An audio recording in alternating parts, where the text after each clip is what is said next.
Hello and welcome to November's newsletter. I'm Phyllis Brown and it's been a really interesting time. October, we seem to have been faced with our biggest fears. And so for some of the clients who've come to see me, there's been almost a sense of them sort of spinning out of control, not having control of their emotions and being overwhelmed by their emotions. And that has then brought up a real sense of vulnerability. And the one thing we really don't like is being vulnerable. When we're vulnerable, we tend to not focus on our issues really correctly and we go into panic mode. It's that sink or swim process. And so for some of the clients, they've definitely felt that on a very acute process where they've had to check and recheck the decisions that they've made and why they're feeling like this or why they've come to this point where it maybe seems like it's going pear-shaped or it can't get any worse or can it get more stressful, and then we have to come out on the other side. I have to say there are no easy answers, and I've actually put that in my newsletter, because when we get into a place of feeling really vulnerable, then we have to look at what it is. We have to actually really recognise our feelings. And that can be really difficult or quite a daunting task, because I think we're all sort of taught as young children, that we're big and brave and we don't need to cry, and harden up is a real New Zealand phrase. So there is that process where we learn to place our emotions to the side, to put our emotions away, so that we feel less vulnerable. We power through situations without really recognising what that feels to us on our day-to-day or our emotional process. So this has been the time, October in particular. I have been really quite astounded to see the amount of clients who have come through what may even feel to them like the dark night of the soul. Everything is crashing around them. The dreams that they maybe thought that they were creating, it hasn't quite turned out the way it should be. They've had obstacles that they've had to overcome. They're being challenged by those that are around them, their loved ones, their friends, their family, in terms of them continuing on this journey or participating on this journey. And I think that for myself, who really, I came sort of recognising my emotional body, I would say quite late in my life. I was really in my 30s before I started to really work on myself or work on my emotions. And the best way to heal is to just go down that path. If you're feeling fear, then where does the fear come from? What does it consist of? And is it actually real? If you're feeling anxious or feeling worried, what are you anxious or worried about? And is it actually real? The quicker that you acknowledge your feelings about a process or a situation that you're in, then your healing pattern will become much faster or quicker. And the other thing to look at, I would say, is that sometimes when we are creating a dream for ourselves, it can all be about the journey. And then when we get to the destination, it seems a bit of a flat squid or bit of an anticlimax. And I know, from our perspective, my husband has been bringing in and talking about these copper baths, and it's all been about the journey, and it's been a good 10-week, 16-week journey. And they've finally arrived, and we've unwrapped the baths, they put them in the showroom, and we thought, well, that's that done now. So it was actually more about the journey and the feelings of anticipation and excitement and longing. And then when we get that process in our life, we go, well, that's that done. So what's the next part? What's the next longing? Because that's that human experience. That's who we are. We are feeling beings. So if you have been really pushed to the brink, when you have felt quite out of control or overwhelmed by your situation, heal those feelings. Really feel them and heal them, recognise them, and move on. And you'll find that this process of facing your fears will start to dissipate and will start to give you something to work on. It will give you an inner strength, if you like, or a core belief system that will really support you if you're ever in that situation again.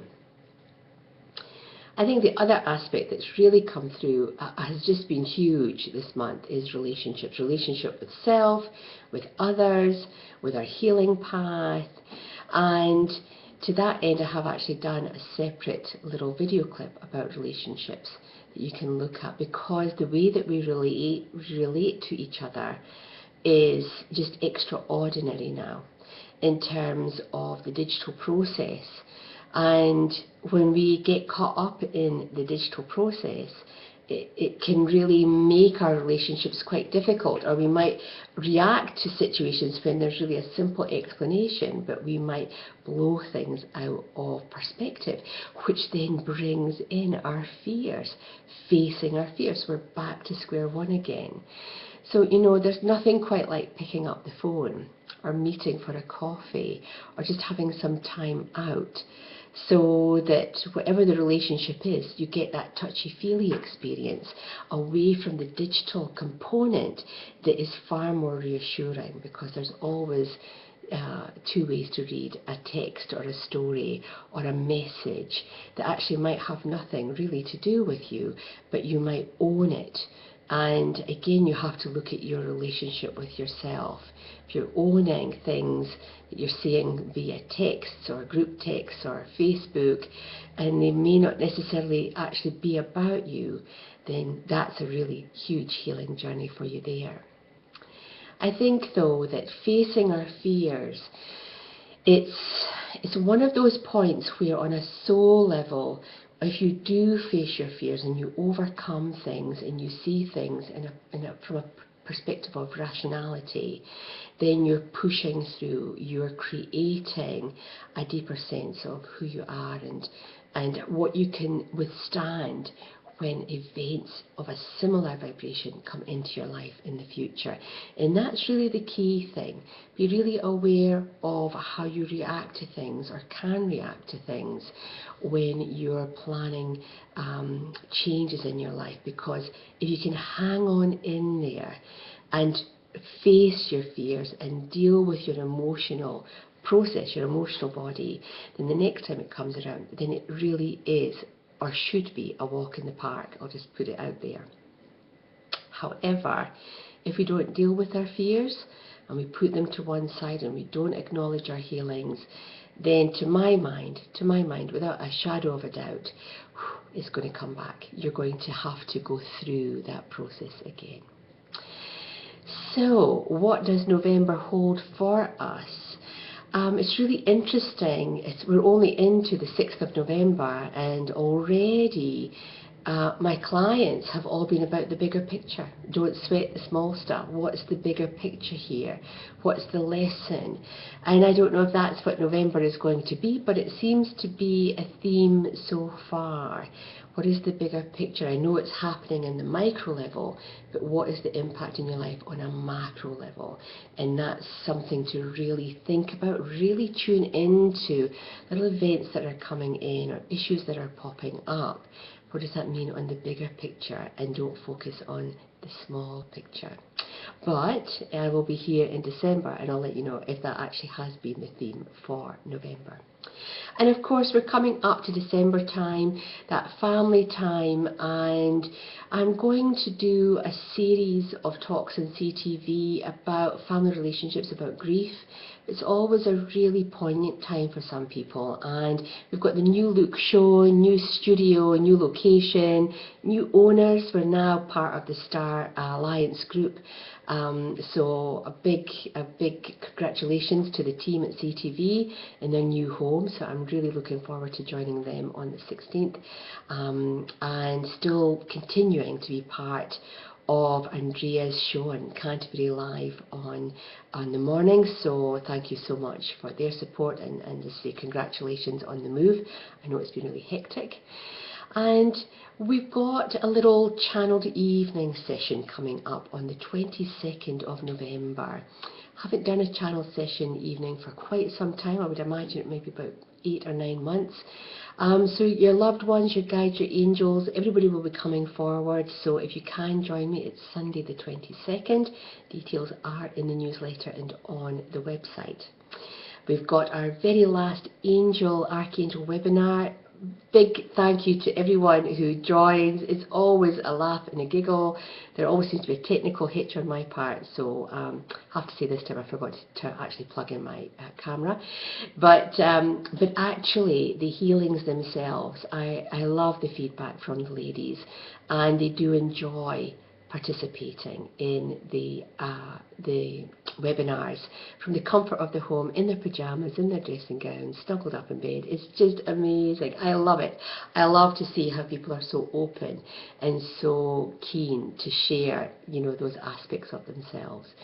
So hopefully you can join me in the last week in November for Archangel Zadkiel, a time for transformation.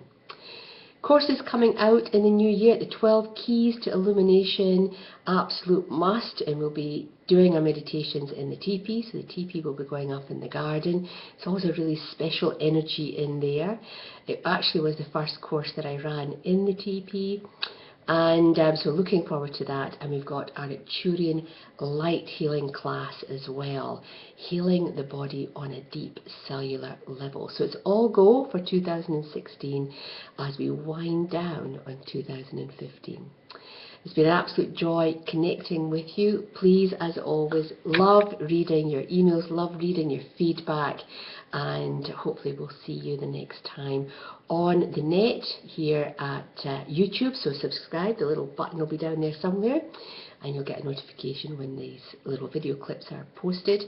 And spread the light, spread the message out there. Let's have people thinking about their soul journey and where they're going.